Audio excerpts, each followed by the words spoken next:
డబ్బు డబ్బు అని అర్ధరాత్రి పూట అటువంటి వాళ్ళని అడగాల్సి వస్తుంది. ఏంటిది?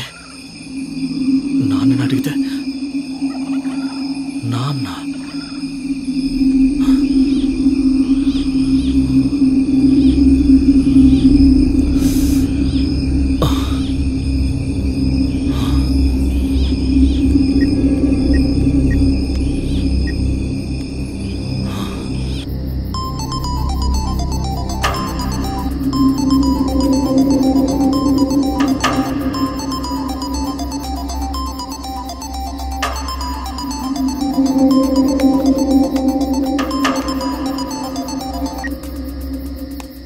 హలో హలో, శ్రీనివాస్ గారేనా మాట్లాడేది? అవును, మీరెవరు?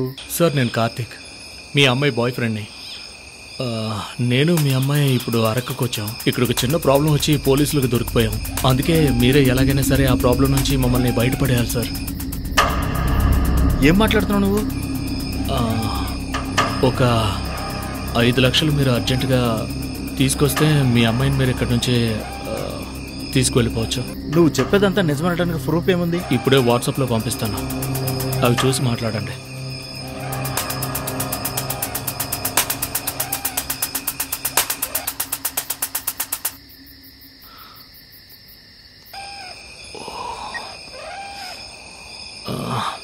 వర్కౌట్ అవుతుందో లేదో.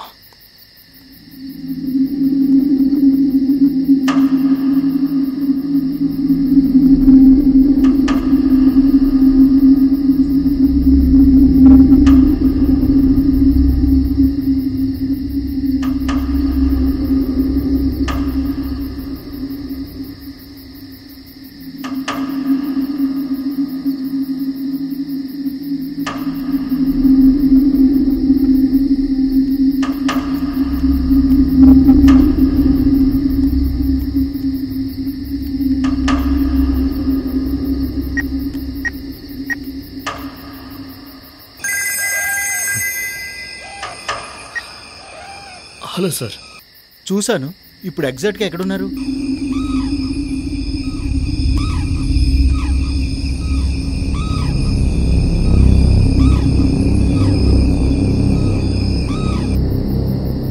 సరే, మీరు ఎక్కడికి వెళ్ళకుండా అక్కడే వెయిట్ చేస్తూ ఉండండి. కొద్దిసేపట్లో డబ్బు తీసుకుని అక్కడికి వస్తాను. కానీ నా కూతురికి ఏం కాదులే సార్. నా కూతురు జాగ్రత్తగా ఉండాలి. నా కూతురికి ఏం కాకూడదు. మీ అమ్మాయి దీపు ఇక్కడ సేఫ్గానే ఉంటుంది. మీరు వచ్చేయండి, నేను ఫోన్లో లొకేషన్ పంపిస్తాను. రండి. సార్ సార్, డబ్బులు ఒక గంటన్నరలో వచ్చేస్తాయి సార్.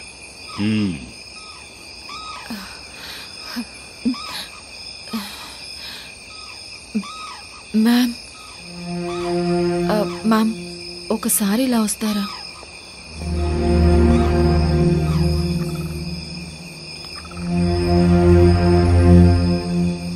ఉండమా, వస్తాను.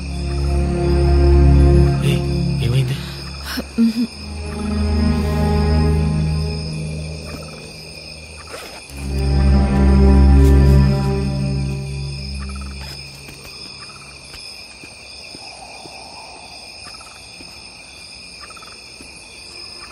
Thank you ma'am. పర్వాలేదమ్మా.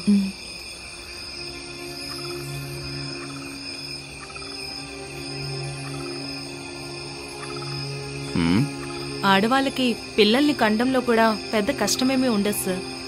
కానీ ప్రతి నెల వచ్చే సమస్య ఉంది చూడండి. ఎందుకురా ఆడవాళ్ళగా పుట్టామని ఆలోచింపచేస్తుంది.